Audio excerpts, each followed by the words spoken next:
Ihr habt eingeschaltet bei Laura und Mariano. Also willkommen zu diesem Videopodcast.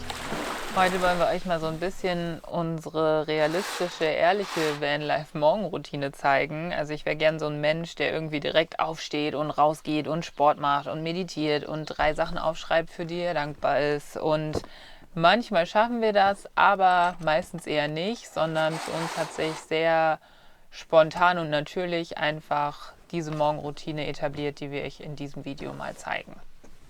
Als erstes wachen wir natürlich auf und ich schaue dann meistens immer raus und lüfte und brauche einfach generell ein bisschen Zeit, um wach zu werden, und deswegen atme ich erstmal durch und kuschel mich nochmal ein und genieße den Moment.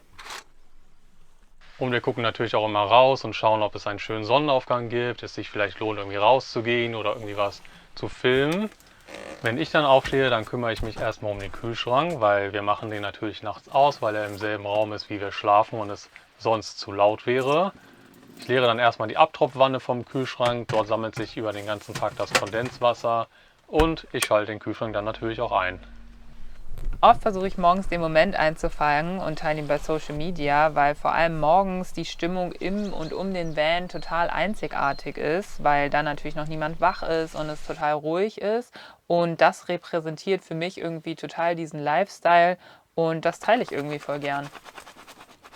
Morgens backe ich immer frische Brötchen. Das ist etwas, das haben wir in Frankreich angefangen, als wir immer selbst Baguette gebacken haben. Der Teig ist ziemlich simpel: Wasser, Mehl, Salz und Hefe. Ich bereite den immer am Abend vorher vor, dass er über Nacht gehen kann. Die Teigrolle, die ja quasi wie ein Baguette wäre, teile ich dann in 6 Stücke, woraus dann die Brötchen werden. Für etwa 15 Minuten kommen die dann in den Campingofen.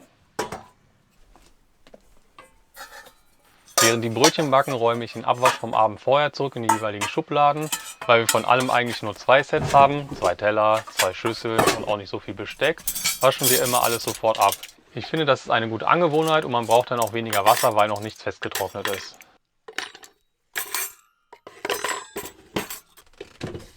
Ich weiß ja nicht, wer es auch kennt, aber ich finde, lange Haare sind manchmal eine Herausforderung. Deswegen werden die erstmal morgens in den Zopf gepackt. Auf das Kaffeekochen am Morgen freue ich mich manchmal schon abends, weil das irgendwie so voll der Self-Care-Moment für mich geworden ist. Dabei mache ich allerdings vieles oft parallel. Also ich mache den Kaffee, dann mache ich irgendwie das Bett und mache mich dann gleichzeitig fertig. Das Bett machen bedeutet für mich, dass der Tag beginnt, und generell räumen wir morgens einfach ein bisschen auf, weil wir auf sehr kleinem Raum zu zweit leben. Aber ich vertrete generell die Meinung, dass eine klare Umgebung auch für einen klaren Kopf sorgt, und deswegen ist uns das generell einfach wichtig und man wuselt sonst einfach zu viel rum, wenn es zu chaotisch in diesem kleinen Raum ist. Wenn der Espresso dann fertig gekocht hat, kommt die Pfanne mit Milch bzw. Pflanzenmilch auf den Herd, sodass ich mir morgens immer einen Cappuccino machen kann. Eigentlich kann man richtig gut Milchschaum in der French Press machen, aber wie ihr hier seht, mache ich das nicht jeden Morgen, sondern nur manchmal, und auch so ist warme Milch mit Espresso schon ein absolutes Highlight jeden Morgen. Um den kleinen Raum ordentlich zu halten, fegen wir sogar mehrfach am Tag. Das ist, denke ich, der Vorteil von einer 8 Quadratmeter Wohnung. Fegen und Putzen allgemein ist ziemlich schnell erledigt. Wie ich schon gesagt habe, mache ich mich halt meistens fertig, während der Kaffee kocht und so weiter. Also viel passiert immer gleichzeitig. Ich setze mich dann aber mit meinem Kaffee und einem Buch nochmal zurück ins Bett.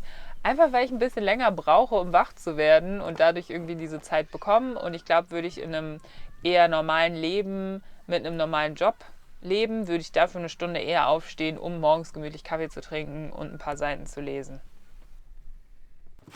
Hinten im Kofferraum in den 2 grünen Kisten lagern wir zusätzlich Essenssachen. In der Küche haben wir recht viel Stauraum, aber alles, was doppelt ist, kommt nach hinten, damit unsere Vorratsschubladen in der Küche nicht zu vollgestopft sind. Und manchmal passt da doch einfach nicht alles rein, wenn wir mehr Vorräte eingekauft haben oder in ein anderes Land fahren und aus dem Land davor oder aus Deutschland zum Beispiel halt noch ganz viel Essen, was wir gerne mögen, mitbringen wollen. Und wenn ich schon mal draußen bin, dann kann ich auch gleich vorne fegen. Hier steigen wir immer ein und aus, und bei allen Untergründen außer Asphalt oder eine Wiese wahrscheinlich, schleppen wir über den Tag mal mehr oder weniger Sand oder Kies in den Van. Zum Frühstück essen wir, oder momentan nur ich, weil Laura zurzeit immer etwas später isst, vegetarische Aufstriche, Marmelade und was auch immer es in dem jeweiligen Land gibt. Meist finden wir zum Glück immer Hummus. In Griechenland gibt es auch ziemlich leckere Olivenpaste. Oder wenn uns die Aufstriche aus Deutschland mal ausgehen, dann waren in zum Beispiel Italien die vielen verschiedenen Pesto-Sorten auch ein leckerer Brotaufstrich. Anders als Mariano kann ich nicht aufstehen und sofort frühstücken, sondern versuche speziell im Moment irgendwie ein bisschen auf meinen Körper zu hören und nur dann zu essen, wenn ich wirklich Hunger habe. Und manchmal frühstücke ich dann halt erst mittags, manchmal frühstücke ich auch schon morgens, das kommt immer so ein bisschen drauf an. Und sonst fange ich dann nach dem Kaffee oft an, meinen Kalender rauszuholen, zu gucken, was so ansteht und ein bisschen zu arbeiten. YouTube-Videos machen ist fast ein Vollzeitjob und für jedes Video sitze ich meist um die 3 Arbeitstage am Laptop. Mit der Zeit und mehr Erfahrung geht das Schneiden inzwischen etwas schneller und manche Videos brauchen auch länger als andere. Dazu kommen natürlich auch noch Fotos bearbeiten, Videobeschreibung und Untertitel schreiben. Also wir arbeiten am Morgen meist einige Stunden oder auch über den Tag verteilt. Es sei denn natürlich, wir fahren irgendwo hin oder unternehmen irgendwas. Ja, wir stehen halt oft an so einem Strand am Meer, können die Sonne, das Wasser genießen, aber wir arbeiten halt auch viel. Oder morgens stehe ich auch meist früh auf und gehe erstmal raus, um irgendwie was zu filmen. Das ist natürlich auch Teil unserer täglichen Routine, viel filmen, weil zum Beispiel morgens ist natürlich auch das Licht am schönsten, Sonnenaufgang und so weiter. Also war das jetzt ein Beispiel von einer eher entspannten Morgenroutine, wenn wir irgendwo hinfahren und einen Zwischenstopp auf einer Raststätte machen, sieht der Morgen natürlich nicht so aus. Da frühstücken wir, packen alles zusammen und fahren weiter. Ihr könnt ja mal in die Kommentare schreiben, wie eure Morgenroutine so aussieht oder was der wichtigste Teil davon ist. Dann kann man sich vielleicht gegenseitig noch mal ein bisschen inspirieren. Und wenn ihr es nicht getan habt, abonniert kostenlos unseren Kanal, um uns zu unterstützen. Und wir wünschen euch einen schönen Morgen, Mittag oder Abend, wann auch immer ihr dieses Video schaut. Und bis zum nächsten Mal.